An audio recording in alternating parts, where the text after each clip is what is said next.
اپنے بارے میں کیا خیال ہے؟ اتنی ہی فکر تھی اپنے باپ کی تو باغی ہی کیوں؟ تم گٹیا نہیں گٹیا ترین ہو، عمیر غصے سے چلایا۔ غلطی ہو گئی، وہ دھیمے لہجے میں بولی۔ آج اسے احساس ہوا تھا کہ اس نے غلطی کی، بڑی جلدی احساس ہو گیا۔ اس نے دوبارہ سے طنز کیا، مجھے یہاں پہ نہیں رہنا، میں یہاں سے جا رہی ہوں۔ وہ فیصلہ کن انداز میں بولی اور دروازے کی طرف بڑھی۔ تم میرے اجازت کے بغیر ایک قدم بھی نہیں بڑھا سکتی۔ اسے بازو سے دبوچتے ہوئے وہ غرایا، تم ہوتے کون ہو مجھے روکنے والے؟ بازو چڑھانے کی کوشش کرتے ہوئے وہ بولی، تمہاری محبت۔ وہ استہزائی انداز میں بولا، محبت نہیں، نفرت ہو میری، مجھے جانے دو۔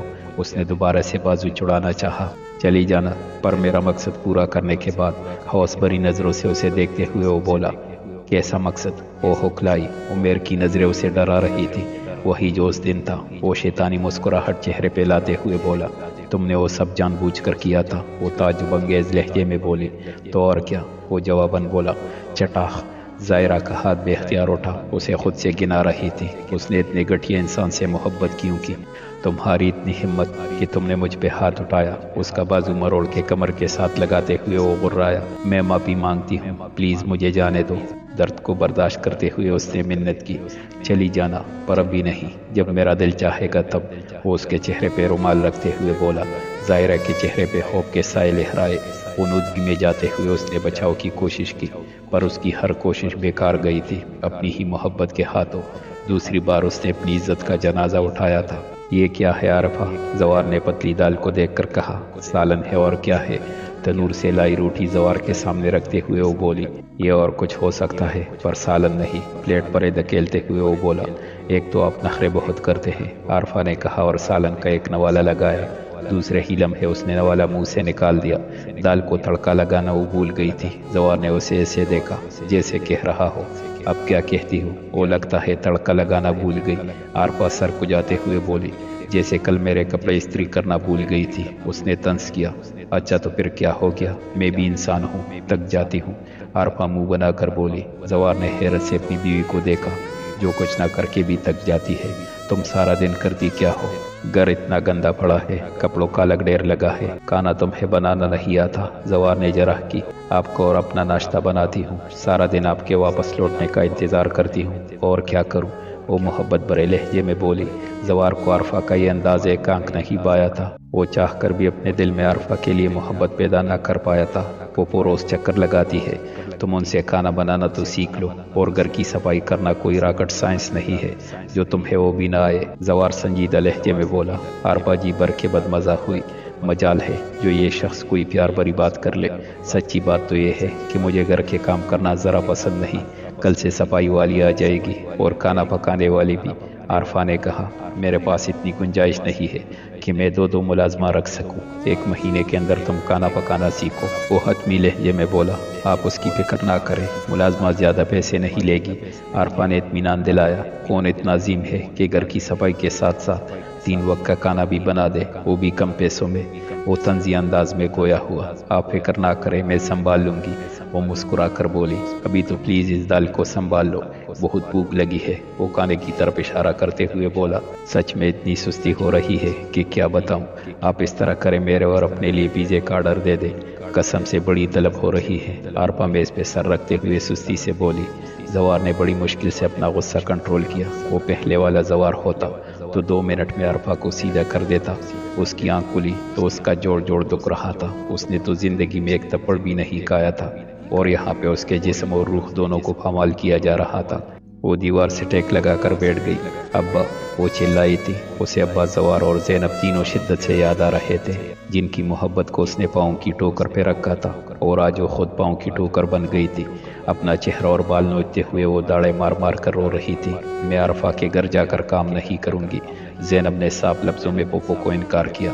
وہ اب اس گھر میں قدم نہیں رکھنا چاہتی تھی جہاں کے لوگ اس کے قاتل تھے۔ تم سے کسی نے رائے نہیں مانگی، تمہیں حکم دیا گیا ہے، نسرین بیگم غصے سے بولی۔ انہیں زینب سے اس جواب کی توقع نہیں تھی، بلکہ انہیں زینب سے جواب کی بھی توقع نہیں تھی۔ آپ جو بھی کہیں گی میں کر لوں گی، پر میں اس گھر میں نہیں جاؤں گی۔ وہ حتمی لہجے میں بولی، ارے کم وقت ماری، تیری یہ مجال کہ تو مجھے انکار کرے۔ وہ زینب کے چہرے پہ لگاتار 3 تپڑ مارتے ہوئے بولی۔ زینب نے خاموشی سے تپڑ کھا لیے۔ آپ نے جتنا مارنا ہے مار لے، پر میرا جواب انکار ہی ہے، وہ نم آنکھوں سے بولی۔ تپڑ لگنے کی وجہ سے اس کا چہرہ لال ہو چکا تھا۔ اگر میری سامنے زبان چلانے کی کوشش کی تو میں تمہیں جان سے مار دوں گی۔ اس کے بال اپنی مٹھی میں لیتے ہوئے نسرین بیگم بولی۔ زینب کی زبان درازی انہیں آپے سے باہر کر رہی تھی۔ کیا ہو گیا ہے امی؟ صادقہ پی ٹی وی لاؤنج میں داخل ہوتے ہوئے بولی۔ وہ ابھی اپنے گھر سے بچوں کے ساتھ آئی تھی۔ ارے یہ کم بخت ماری مجھے کہہ رہی ہے کہ یہ عرفہ کے گھر کام نہیں کرے گی۔ نسرین بیگم اس کے بال کھینچتے ہوئے بولی۔ زینب سسکی پر آگے سے کچھ نہیں بولی۔ کانا بند کر دے مہارانی کا۔ صادقہ پی بیٹے کو زمین پہ بٹھاتے ہوئے بولی۔ یہ ٹھیک ہے، میں کچن کو تالا لگاتی ہوں، 4 دن میں عقل ٹھکانے آ جائے گی۔ نسرین بیگم ایک جھٹکے سے اس کے بال جوڑتے ہوئے نحوت سے بولی۔ زینب نے حیرت سے پھوپھی کو دیکھا۔ کیا یہ اس کی سگی پھوپھو تھی؟ کھانا نہیں کھاؤں گی تو کیا ہوگا؟ بھوکی رہ کر زیادہ سے زیادہ مر جاؤں گی۔ اچھا ہے مر جاؤں، پر سکون سے تو ہو جاؤں گی۔ پھوپھو کے غصے سے بھرے چہرے کو دیکھتے ہوئے زینب نے سوچا، نہیں، مجھے زندہ رہنا ہے، مجھے ان سب کے شرمندہ چہرے دیکھنے ہیں۔ ابھی تو ظاہرہ اور زوار کی معافی مانگنا بھی سننا ہے۔ دماغ میں فوراً سے یہ آیا، میں جاؤں گی۔ اس پاٹ لہجے میں کہتی کچن کی طرف بڑھ گئی۔ پیچھے صادقہ پی نے فاتحانہ نظروں سے ماں کو دیکھا، جنہوں نے نظروں ہی نظروں میں اسے داد دی۔ آپ اس کے بعد کہاں ہوتے ہو؟ گھر میں بھی کم ہی نظر آتے ہو۔ کھانے کی ٹیبل پہ عبید صاحب نے عمیر سے پوچھا تھا۔ عمیر کو ایک دم کانسی کا دورہ پڑا، ایک تو اس کے ڈیڈ کی جاسوسیاں۔ کیا ہو گیا ہے عبید؟ آپ تو بچے کے پیچھے ہی پڑ گئے ہیں۔ منزا پانی کا گلاس بیٹے کی طرف بڑھاتے ہوئے بولی۔ جو بھی کر رہا ہوں اس کی بھلائی کے لیے کر رہا ہوں، بتاؤ کدھر ہوتے ہو؟ بیوی کو جواب دے کر وہ بیٹے کی طرف متوجہ ہوئے۔ عمیر نے مدد طلب نظروں سے بہنوں کو دیکھا، جنہوں نے نبی میں سر ہلایا۔ باپ کے سامنے بھائی کے لیے جھوٹ بول کر وہ اپنی شامت نہیں بلوا سکتی تھی۔ کہاں جانا ہے؟ دوستوں کے ساتھ ہوتا ہوں۔ وہ سب تو پڑھائی مکمل کرنے کے بعد ابھی ریسٹ کر رہے ہیں، اور آپ نے مجھے کام پہ لگا دیا۔ عمیر نے منہ بنا کر کہا، شکر کرو کہ تمہارے باپ کا اپنا بزنس ہے، ورنہ جیسے تم مرمر کے پاس ہوئے ہو نا، تمہیں کوئی چوکیدار بھی نہ رکھتا۔ وہ سنجیدہ لہجے میں بولے، عبید آپ بھی حد کرتے ہیں، بچہ سارا دن آفس میں ہوتا ہے، اب اگر شام کو دوستوں کی طرف چلا جاتا ہے تو اس میں کیا برائی ہے؟ منزا نے بیٹے کی سائیڈ لی۔ مجھے کوئی مسئلہ نہیں ہے کہ یہ دوستوں میں جائے، لیکن اگر میں نے کوئی ایسی ویسی بات سنی تو میں اسے اپنے ہاتھ سے زمین میں زندہ گاڑ دوں گا۔ وہ سخت لہجے میں بولے۔ عمیر کا رنگ پک ہوا۔ اگر ڈیڈ کو ظاہرہ والی بات پتہ چل گئی تو، لیکن یہ تو ناممکن ہے نا۔ اس نے خود کو مطمئن کیا، آپ تو ہمیشہ اس پہ شک ہی کرتے رہتے ہیں۔ منزا نے ہبکی دکھائی۔ شک کی بات نہیں، میں 2 سال پہلے کا وہ منظر نہیں بھولا جب ہمدانی ہمارے گھر آیا ہے۔ انہوں نے ماضی کو یاد کرتے ہوئے کہا، ہاں آیا تو تھا، پر اس کے پاس کوئی ثبوت نہیں تھا، بس میرے بیٹے پہ الزام لگا رہا تھا۔ منزا سر جھٹک کر بولی، پتہ نہیں الزام تھا یا؟ انہوں نے بات ادھوری چھوڑی۔ ڈیڈ، آپ کبھی بھی میرا اعتبار نہیں کرتے، آپ ہمیشہ دوسروں کی بات ہی سنتے ہیں، یہ چیز میرے لیے بہت تکلیف کا باعث ہے۔ عمیر نے لہجے کو سنجیدہ بنایا۔ منزا نے بیٹے کے کندھے پہ ہاتھ رکھ کر اسے تسلی دی، جبکہ عبید صاحب ایک ہنکار بھرتے ہوئے کانے کی طرف متوجہ ہوئے۔ عمیر کی طرف سے وہ کبھی مطمئن نہیں ہو سکتے تھے۔ کہاں گئی تھی؟ وہاج نے گیٹ سے اندر داخل ہوتی زینب کو دیکھ کر پوچھا۔ وہ آج صبح کے وقت گھر پہ تھا، کیونکہ کل صبح کی فلائٹ سے وہ انگلینڈ جا رہا تھا۔ عارفہ کے گھر گئی تھی، وہ سنجیدہ لہجے میں بولی۔ اتنا کام کرنے کے بعد اس کے جسم کا جوڑ جوڑ دکھ رہا تھا۔ زوار نے تمہیں آنے دیا؟ وہ حاج حیرت سے بولا، اس کے لیے یہ خبر نہیں تھی، عارفہ نے بلایا تھا، زوار آپ اس میں تھا۔ وہ بیزاری چھپاتے ہوئے بولی۔ وہ حاج کے خامخواہ کے سوالوں سے اچھے نہیں لگے تھے۔ خیر بیٹھو، مجھے ضروری بات کرنی ہے۔ تخت پہ اسے اپنے برابر بیٹھنے کا اشارہ کرتے ہوئے وہ بولا۔ زینب حیرت پہ قابو پاتے ہوئے اس سے کچھ فاصلے پہ بیٹھی۔ جیسے بھی حالات تھے، اب ہم میاں بیوی ہے۔ وہ حاج نے بات شروع کی۔ زینب نے سوچا کہ پتہ نہیں وہ حاج اب کیا کہنے والا تھا۔ وہ حاج کی شخصیت کے وہ اتنے رنگ دیکھ چکی تھی کہ اندازہ لگانا مشکل تھا کہ وہ کیا کہنا چاہتا ہے۔ میں چاہتا ہوں کہ میرے انگلینڈ سے واپس آنے کے بعد ہم نارمل طریقے سے رہے، لیکن اس کی شرط یہ ہے کہ تم اپنی غلطی کا اعتراف کرو اور سب سے معافی مانگو، اور کوئی تمہیں معاف کرے نہ کرے میں کر دوں گا، کیونکہ اپنی غلطی پہ شرمندہ ہونے والے میرے نزدیک اچھے لوگ ہیں۔ وہ حاج اصل مدعے پہ آیا۔ کل رات اس نے اپنے اور زینب کے رشتے کو پہلی بار سوچا تھا۔ جو بھی تھا، یہ اس کی پہلی اور آخری شادی تھی۔ روز روز کا غصہ یہ اس کی شخصیت کا حصہ نہیں تھا۔ وہ اس سب سے تنگ آ چکا تھا۔ اسے پرسکون زندگی چاہیے تھی، جس کے لیے ضروری تھا کہ سب کچھ ٹھیک ہو جائے۔ زینب کے چہرے پہ طنزیہ مسکراہٹ آئی۔ اسے وہاں سے کم از کم یہ توقع نہیں تھی۔ وہ چاہتا تھا کہ وہ نہ کردہ غلطی کی معافی مانگے اور پھر ایک فرمانبردار بیوی بن کر اس کے ساتھ رہے۔ میں معافی مانگنے میں انٹرسٹڈ نہیں ہوں، وہ تلخی سے بولی۔ وہاج کو نئے سرے سے غصہ آیا۔ تم ایسی نہیں تھی، پتہ نہیں کس بات پہ اتنا کر رہی ہو۔ اگر تم یہ سمجھتی ہو کہ بنا معافی مانگے تمہیں سب معاف کر دیں گے تو یہ تمہاری غلطی ہے۔ اپنے اشتعال پہ کنٹرول پاتے ہوئے وہ سخت لہجے میں بولا، مجھے کسی سے کچھ نہیں چاہیے۔ وہ سنجیدہ لہجے میں کہتے ہوئے اٹھ کھڑی ہوئی۔ سمجھتی کیا ہو خود کو؟ اسے ہاتھ سے پکڑ کر دوبارہ تخت پہ بٹھاتے ہوئے وہ چیخا، کچھ بھی نہیں۔ وہ جواباً بولی، اتنی اکڑ بھی اچھی نہیں ہوتی۔ غلطی کو مان لینے میں ہی انسان کی بلائی ہے، نہ کہ اکڑنے میں۔ وہ طنزی انداز میں بولا۔ زینب جواباً کچھ نہیں بولی۔ وہ اتنی تکی ہوئی تھی کہ اس وقت خاموشی اور سکون چاہتی تھی۔ وہاج نے غصے سے زینب کو دیکھا جو بے تاثر چہرے کے ساتھ سامنے دیکھ رہی تھی۔ پاس پڑی کرسی کو ٹھوکر مارتے ہوئے وہ اندر چلا گیا۔ وہ نہیں چاہتا تھا کہ وہ زینب پہ دوبارہ سے سختی کرے۔ زوار نے گیٹ سے اندر داخل ہوتے ہوئے حیرت سے ادھر ادھر دیکھا۔ آج تو صحن کی اینٹیں تک چمک رہی تھی اور پودے بھی اتنے دنوں بعد پانی لگنے کی وجہ سے نکھرے ہوئے تھے۔ وہ مسکراتے ہوئے کیاری کے پاس آیا۔ اسے ایک دم سے زینب کی یاد آئی جس نے یہ تمام پودے لگائے تھے اور ان کا بہت خیال رکھتی تھی۔ زوار نے ایک دم سر جھٹکا۔ اسے اپنی بہنوں کے بارے میں نہیں سوچنا تھا۔ وہ اندر کی طرف بڑھا۔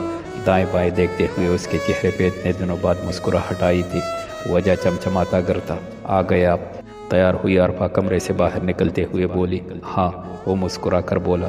بیٹھے، میں آپ کے لیے پانی لاتی ہوں۔ وہ بھی جواباً مسکرائی۔ اتنے دنوں بعد زوار کے چہرے پہ مسکراہٹ اسے بلی لگی تھی۔ یہ سب تم نے کیا؟ گلاس عارفہ کے ہاتھ سے لیتے اس نے پوچھا۔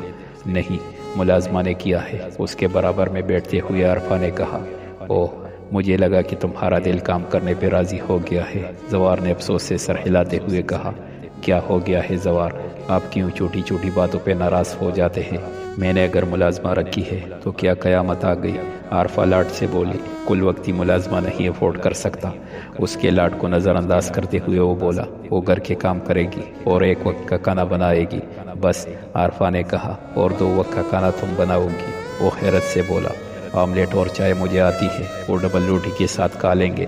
دن کو تو آفس میں ہوتے ہیں، وہاں کینٹین سے کھا لینا اور میں گزارا کر لوں گی۔ بس صرف شام کے کھانے کا مسئلہ ہے جو ملازمہ بنا دے گی۔ عارفہ نے مسکرا کر اپنی عقل مندی دکھانی چاہی۔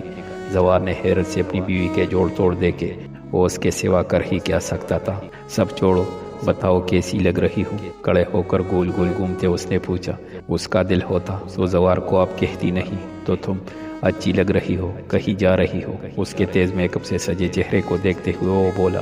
اسے لڑکیوں کا تیز میک اپ بالکل پسند نہیں تھا، لیکن اگر وہ یہ عارفہ کو کہتا تو وہ شاید لڑ پڑتی۔ ارے نہیں، آپ کے لیے تیار ہوئی تھی، امی کہتی ہے جب شوہر آفس سے تکہارا گھر آئے اور سجی سوری بیوی دیکھے تو اس کی آدھی تکن اتر جاتی ہے۔ عارفہ نے شرما کر کہا، کاش پپو نے کوئی کام کرنا بھی سکھایا ہوتا۔ اس نے دل میں سوچا اور اٹھ کھڑا ہوا۔ اچھا سنے، وہ حاج بھائی کل جا رہے ہیں، رات میں ان کی طرف جائیں گے۔ عارفہ کچھ یاد آنے پہ بولی، تم چلی جانا، میں اسے ایئرپورٹ چھوڑنے چلا جاؤں گا۔ وہ سنجیدہ لہجے میں کہتا کمرے کی طرف بڑھا۔ تیرا برا ہو زینب اور ظاہرہ، تم لوگوں کی وجہ سے میرا شوہر میری ماں کے گھر نہیں جاتا۔ عارفہ منہ بنا کر بولی۔ ظاہرہ کل صبح سے بھوکی پیاسی کمرے میں بند تھی، پورا کمرہ خالی تھا۔ وہ روتے روتے زمین پہ ہی سو جاتی تھی۔ وہ اپنی سوچوں میں گم تھی کہ اسے فلیٹ کے داخلی دروازے کا لاک کھلنے کی آواز آئی۔ اس کے چہرے پہ خوف کے آثار نمودار ہوئے۔ وہ خود میں مزید سمٹ گئی، لیکن اسے کمزور نہیں پڑنا تھا، اسے لڑنا تھا۔ دماغ ٹھکانے آیا یا نہیں؟ عمیر کمرے میں داخل ہوتے ہوئے نحوت سے بولا، تم انتہائی گھٹیا انسان ہو۔ وہ چہرہ اوپر اٹھاتے ہوئے غصے سے بولی۔ اس کے چہرے پہ جا بجا زخموں کے نشان تھے۔ بڑی جلدی رائے بدل دی، پہلے تمہیں دنیا کا سب سے اچھا انسان تھا۔